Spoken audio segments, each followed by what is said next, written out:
Mirëmbrëma të nderuar teleshikues, ja ku po takojmë sërish bashkë në programin Doktori në familje. Ne vim në familjet tuaja përmes ekranit të TV7-s për t'u informuar për problemet shëndetësore që na shqetësojnë. Sot me specialisten e ftuar do të tregojmë si të përballojmë traumat e shkaktuara nga fatkeqësitë natyrore.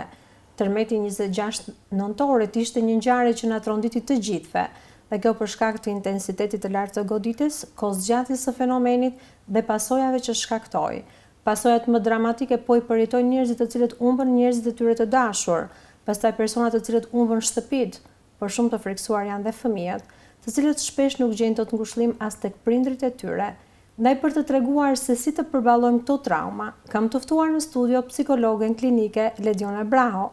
Lediona punon me fëmijët dhe me të rriturit me probleme të shëndetit mendor, duke ofruar shërbim publik dhe privat. Lediona, mirë se vini sërish sot tek ne. Mirë se u gjej.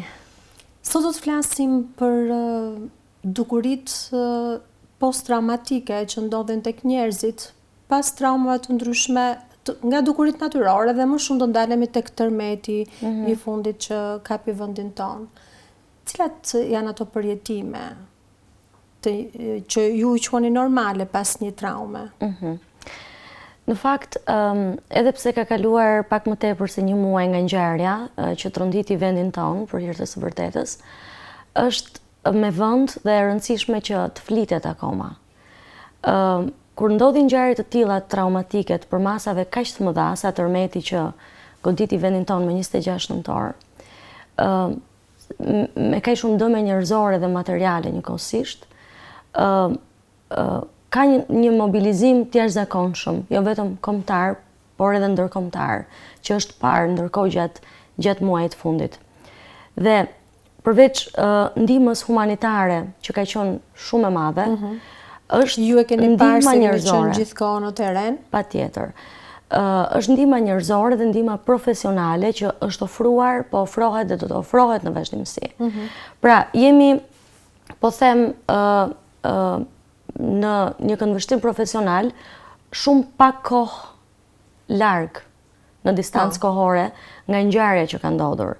Për arsye se kur flasim për ngjarje traumatike, negative, të llojit katastrofë natyrore, siç është tërmeti, dhe është një katastrofë natyrore e veçantë për arsye se është e paparashikuar, është e pakontrollueshme dhe jetë kërcënuese.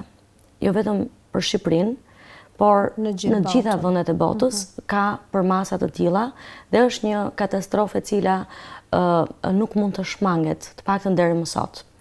Dhe prandaj është studiuar goxha dhe është gjetur që në rast të tërmeti, reagimet e zakonshme të njerëzve, fill pas ngjarjes, por edhe kohë mbas ngjarjes, janë reagime të stresit pas traumës.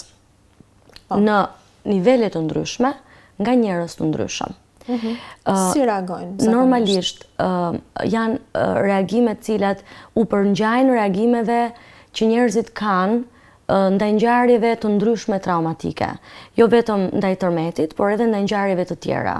Dhe ne kemi folur për traumat, për ngjarjet negative, të cilat variojnë që nga ngjarjet e shkaktuara nga natyra, stuhit e forta, tërmetet, përmbytjet apo zjarret e shkaktuara gjithmonë nga natyra, deri tek ngjarjet e shkaktuara nga njeriu, dhuna, abuzimi, kërcënimet me armë apo deri te luftrat.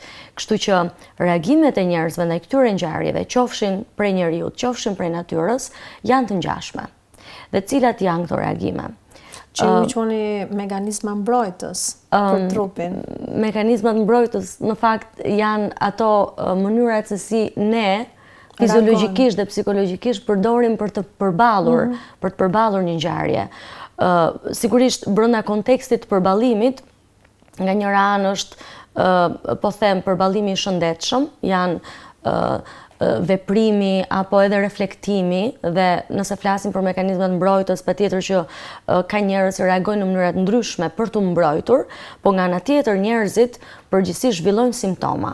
Në fazën akute në fakt desha ato ndjesi që ju i quani normale për një tragjedi. Po, në fazën akute simptomat më të zakonshme janë disa në fakt. Së pari njerëzit reagojnë me një frikë të jashtëzakonshme, deri në terror, në raste të tilla, menjëherë pas ngjarjes, pak orë apo pak ditë pasi ngjarja ka ndodhur. Frika, ankthi, tmerri janë në nivele të larta. Sidomos për ata njerëz të cilët janë afër epiqendrës, kanë qenë afër epiqendrës dhe janë prekur drejt për së drejti. Sigurisht ka faktorë ndryshëm që ndikojnë dhe unë mund t'i listoj më vonë, por le të qëndrojmë të reagimet. Pra, kemi ndryshime në mënyrën e të ndjerit ose në gjendjen e humorit të njerëzve. Njerëzit bëhen shumë nervoz, ndjejnë ankth, ndjejnë zemërim, mund të kenë ndjenja të forta faji në raport me atë që ka ndodhur, ka nivele shumë të larta nxitshmërie. Pra menjëherë pasi ndodh ngjarja duket sikur po e ripërjetojnë vazhdimisht atë që ka ndodhur, ka një nxitshmëri fizike dhe fiziologjike shumë të lartë në ngjarjes, një vigjilencë të shtuar, një ndjenjë alarmi të brendshëm që i mban aktiv gjatë gjithë kohës, i mban ankth gjatë gjithë kohës, dhe përveç nxitshmërisë, ndryshimeve në humor, ka ndryshime në mënyrën se si njerëzit mendojnë. Në ato momente dhe më mbrapa fillojnë të ndryshojnë mendimet për veten dhe për botën. Njeriu mund të mendojë që është në rrezik, jeta e tij është në rrezik, unë mund të vdes, dhe alterimet ose ndryshimet në mënyrën e të menduarit, sidomos për njerëzit që janë prekur drejt për së drejti dhe kanë qenë shumë të ekspozuar ndaj rrezikut për jetën, alterimet janë shumë të fuqishme. Unë mund të vdes, jeta ime mbaroi, dhe kjo ndryshon mënyrën e të menduarit dhe patjetër dhe të ndjerit dhe reagimet fiziologjike. Ka njësër reagimesh të tjera që janë shmangja, pra menjëherë pas ngjarjes por edhe kohë pas ngjarjes, njerëzit përpiqen që të ikin. Dhe kjo është ajo që bën shumë njerëz dhe jo vetëm prej rrezikut real, pikërisht, jo vetëm prej rrezikut real, por edhe prej rrezikut, po them, të parashikuar. Dhe kjo ndodhi dhe me banorët në Tiranë apo në zona që ishin larg epiqendrës së Tërmetit. Njerëzit filluan të lëviznin, të shkonin në zona të largta, të familjarët e tyre të afërmit, edhe pse nuk ishin të riskuar drejt për së drejti, sepse shmangja është një nga simptomat më të zakonshme pasi ndodh një ngjarje traumatike, dhe njerëzit nuk shmangin vetëm vendet apo situatat që ju kujtojnë traumën, që janë stimuj të jashtëm, por edhe të menduarit dhe të ndjerit rreth traumës. Kështu që të listuar, apo them, sigurisht ka akoma dhe më shumë reagime, por këto janë ato më të dukshme.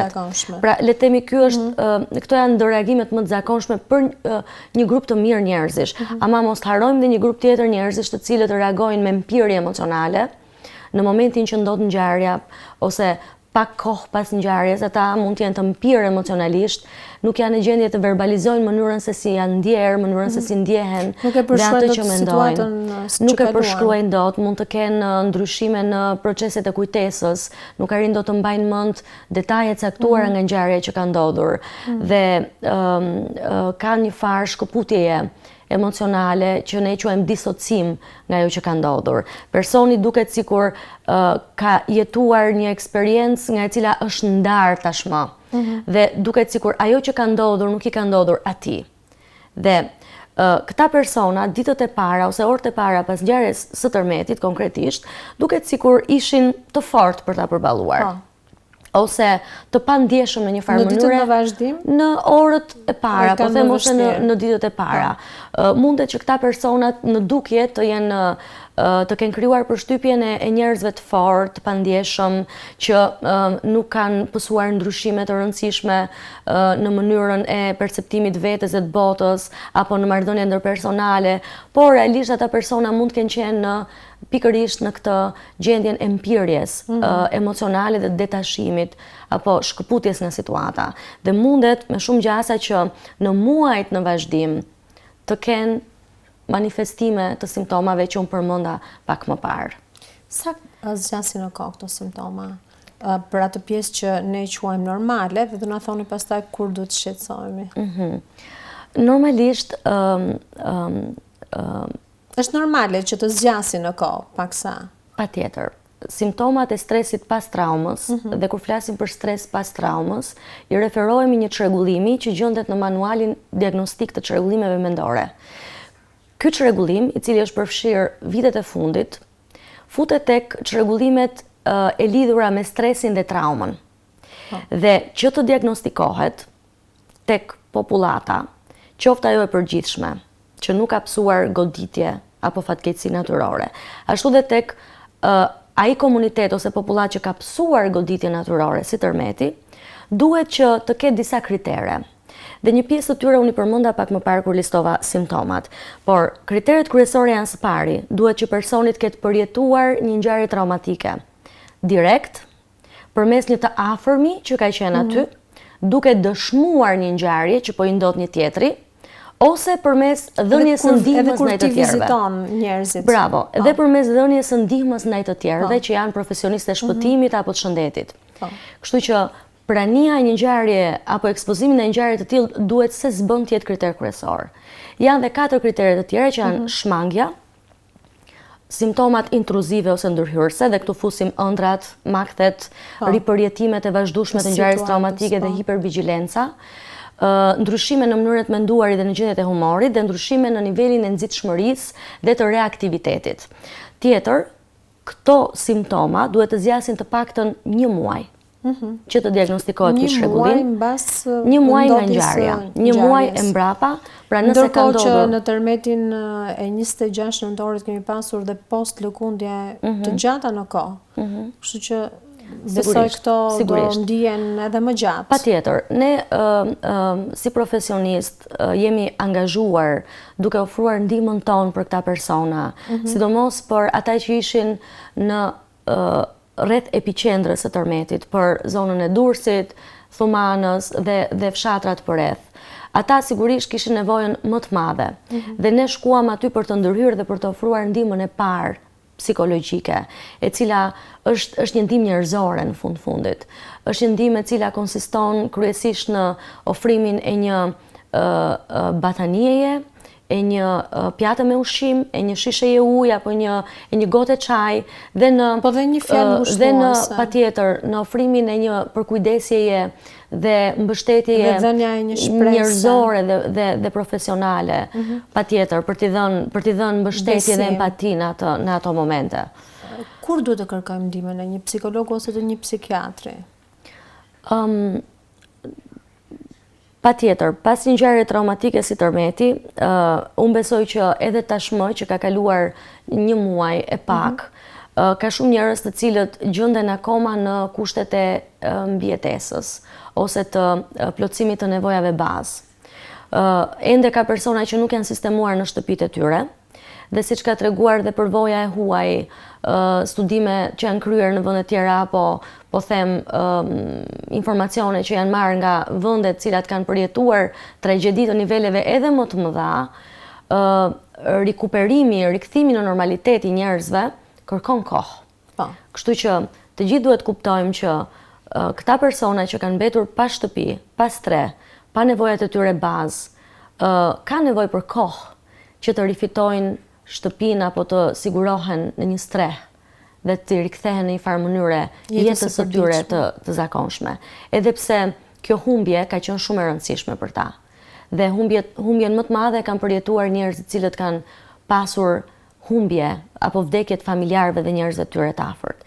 Kështu që për t'ju përgjigjur drejt për së drejti pyetjes, kur duhet kërkuar ndihmë, së pari unë besoj që ata që kanë përjetuar humbjet familjarëve ishin të parët që kanë marrë ndihmën e parë psikologjike, plus trajtim psikologjik nga profesionistë shëndetit mendor, psikolog dhe psikiatër, plus kanë përfituar nga programet edhe projektet që tashmë kanë filluar të zbatohen në kohë rekord nga urdhri i psikologut të Shqipërisë në bashkëpunim me organizatat jo qeveritare, vendase dhe të huaja. Dhe janë disa projekte që do zgjasin minimalisht 3 muaj, që synojnë t'i trajtojnë fëmijët dhe të rriturit e zonave të prekura nga tërmeti me prioritet dhe t'i ndjekin ata për të paktën 6 muaj deri në 1 vit. Sepse bëhet fjalë patjetër, bëhet fjalë për një ndërhyrje afatgjatë. Ne ishim në terren, unë personalisht isha në terren në fazën akute, në ditët dhe javët e para pas ngjarjes. Por mendo se sa shumë efekte do të ketë dhe ka pasur tek qindra e mira njerëz ky tërmet. Që ju nuk i keni takuar dot. Që nuk i kemi takuar dot, patjetër, unë shpresoj që sa më shumë prej tyre të kenë marrë shërbim mjekësor dhe psikologjik, sepse ka pasur një numër të madh mjekësh dhe psikologësh në terren dhe ka aktualisht siç thash, por se kush duhet të bëj terapi, unë mendoj që të gjithë njerëzit janë prekur në një farmase. Dhe edhe ata që nuk kanë qenë në vend ngjarje dhe nuk kanë qenë afër epiqendrës së tërmetit, por mund ta kenë ndjekur ngjarjen nga televizori, mund të kenë pasur fëmijë afër Durrësit apo Tiranës apo zonave të tjera, apo kanë shërbyer për pak kohë atje si ekspert të shpëtimit apo si vullnetar. Mundet që për hir të ekspozimit, pikërisht për hir të ekspozimit indirekt ndaj kësaj ngjarjeje dhe jo me një rrezikshmëri reale ndaj jetës së tyre, kur kthehen në shtëpi, të zhvillojnë simptomat të stresit pas traumës.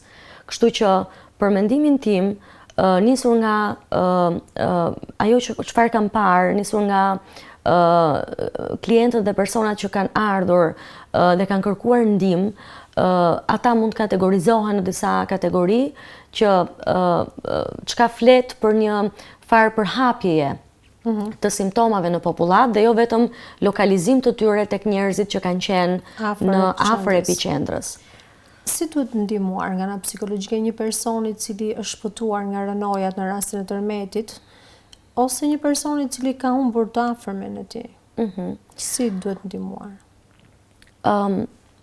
Duhet ndihmuar së pari duke kërkuar ndihmë psikologjike. Dhe ndihma psikologjike unë besoj dhe shpresoj që të jetë e ofruar dhe e aksesueshme nga gjithë. Tashmë mjetet e komunikimit masiv kanë bërë të vetën, janë shpërndar kontakte, janë shpërndar mënyra komunikimi për të gjithë njerëzit dhe nëse njerëzit e kanë të pamundur fizikisht për të shkuar në një zyrë shërbimi e për të marrë ndihmë psikologjike, këshillim apo terapi, mundet që nëpërmjet Skype-it apo nëpërmjet telefonit ta kërkojnë këtë ndihmë. Nëse nuk kanë organizuar ditët e para e pashme në Facebook, që ishit shumë të impenjuar me këto patjetër direkte. Duhet bëjmë një sqarim. Ajo faza akute ka kaluar. Ndihma e parë psikologjike është dhënë. Tani flasim për ndërhyrje të strukturuara, sistematike. Janë identifikuar persona që kanë nevojë për ndihmë psikologjike dhe ose shëndetësore. Është krijuar në dijenin time një bazë të dhënash dhe pranë këtyre personave janë vendosur dhe po qëndrojnë ekspert. Ju kishit bërë dhe një pyetësor që ja drejtoni gjithë popullatës për të parë nivelin e stresit, se sa i lartë ishte dhe si kishin përjetuar të gjithë. Të gjithë mund të klikonin, ta plotësonin dhe ishte anonim si... Në fakt po, unë e kisha shpërndarë atë si pyetësor sepse është ideuar nga disa profesorë të Universitetit Prishtinës dhe më erdhi mirë që pati një nismë për një studim të tillë, sepse në fakt përveç ndihmës psikologjike që është ofruar në terren, po ofrohet qoftë në terren, qoftë në zyrat e shërbimit apo në qendrat psikologjike, në këto raste duhen bërë dhe studime. Dhe nëse i referohemi studimeve që kryen jashtë dhe shumë pak, për të mos thënë as pak në Shqipëri të këtij lloji, për shkaqe apo arsye të ndryshme, këto studime kanë gjetur, dhe po e lidh edhe me pyetjen e mparshme, që çrregullimi i stresit pas traumës, për cilin fola, mund të zhvillohet nga një numër i madh njerëzish. Dhe në ato vende ku ka pasur ngjarje traumatike si Tërmeti, që nga Armenia, Haiti deri tek Turqia, që është një zonë sismike dhe është afër nesh, është gjetur se qoftë fëmijët, qoftë adoleshentët, por edhe të rriturit, mundet të zhvillojnë në masën 80% çrregullimit të stresit pas traumës. Mund të japin këto çrregullime edhe mbas një kohe të gjatë nga momenti i ngjarjes. Po, sigurisht janë dhe më të prekshëm dhe më të rrezikuar psikologjikisht nga ngjarja se sa të rriturit dhe të rinjt.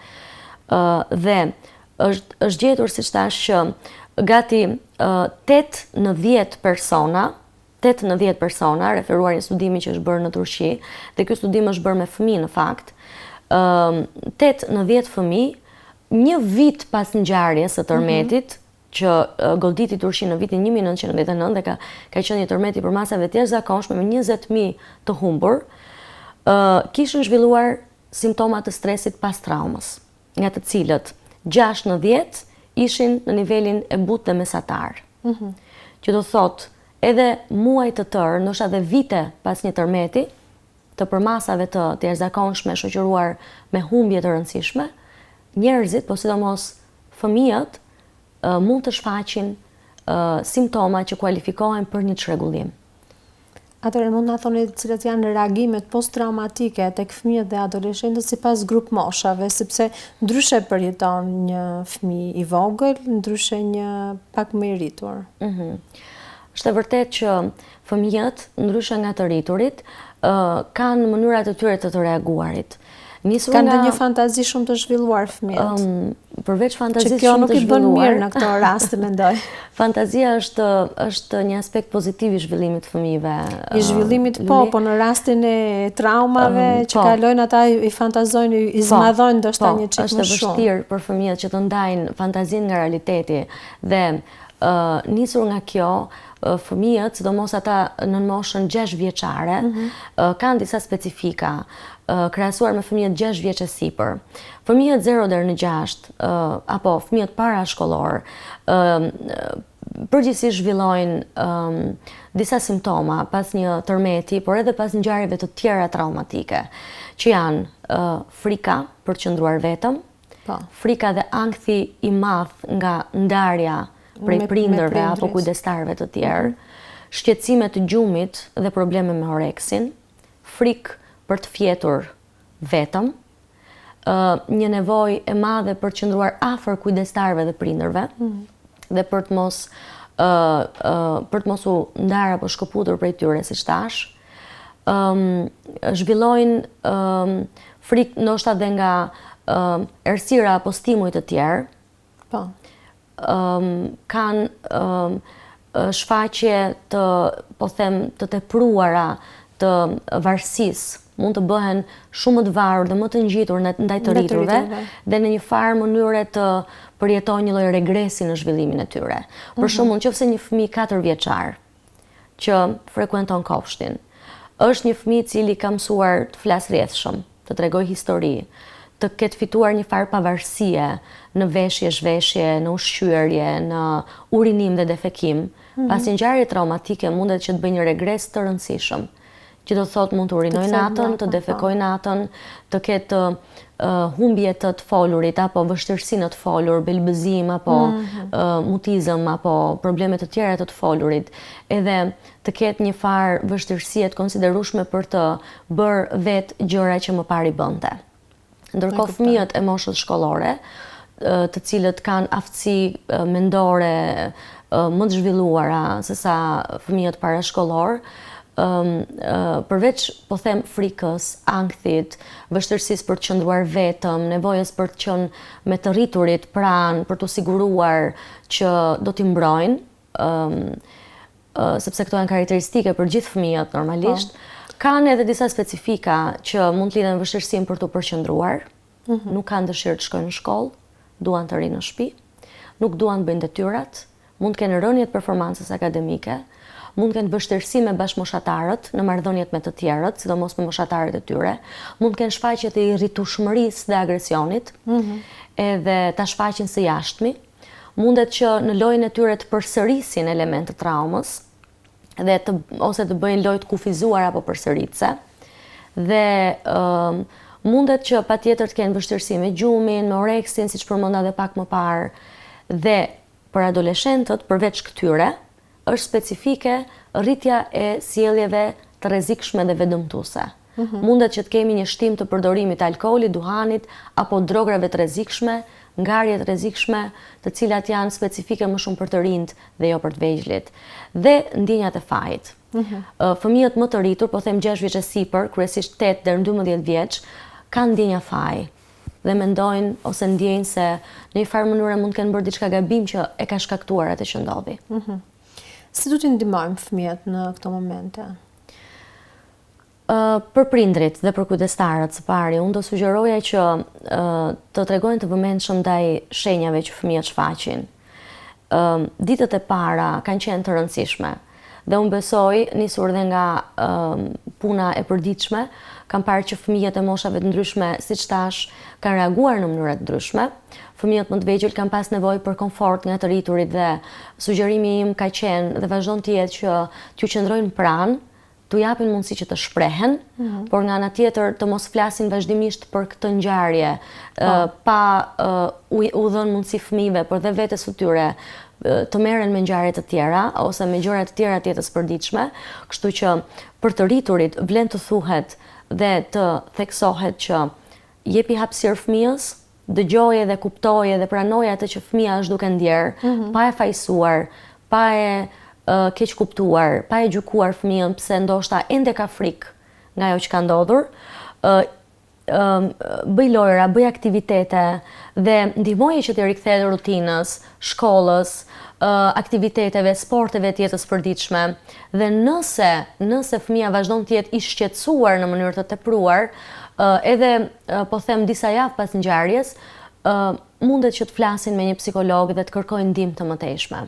Nuk është as pak e tepërt kjo. Edhe për ne të rriturit e rëndësishme është të ruajmë qetësirë dhe të menaxhojmë stresin, se një farë stresi na krijohet mbas këtyre situatave. Si mund ta bëjmë këtë? Ju mund të keni disa ushtrime që të tregoni si të rrisim përqendrimin, si të mund të flem gjumë për ata personat të cilët po i përjetojnë këto paksa.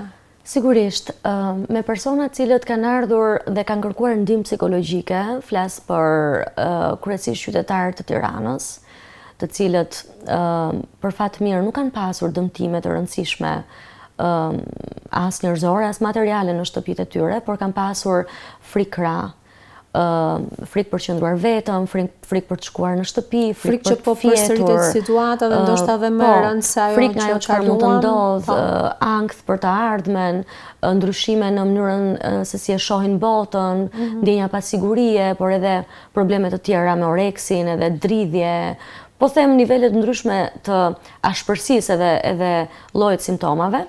Këta persona që kanë ardhur dhe kanë qenë kryesisht të rritur,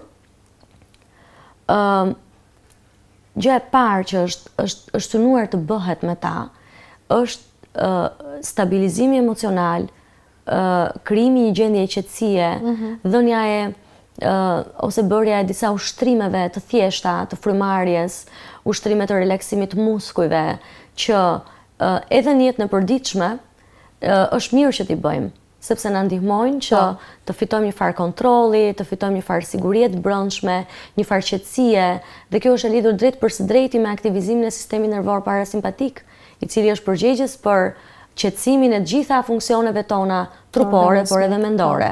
Kështu që me këta persona, por edhe me të gjitha ata persona që janë ndoshta duke na ndjekur nga shtëpitë dhe ende kanë një farë shqetësimi kur kujtojnë ngjarjen e Tërmetit, mirë është që ta fillojnë nga relaksimi, ta fillojnë nga frymarrja dhe të bëjnë ushtrime të rregullta frymarrjeje.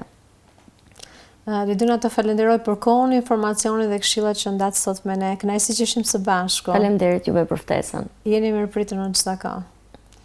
Për gjithë ju që jeni të interesuar, me psikologe Ledionën mund të komunikoni në numrin e telefonit 069 95 56 629. Shpresoj të kemi ardhur në ndihmë me informacionin e dhënë. Bashkë do takohemi çdo të martë dhe të njëjtën në orën 20. Deri atëherë, mirupafshim.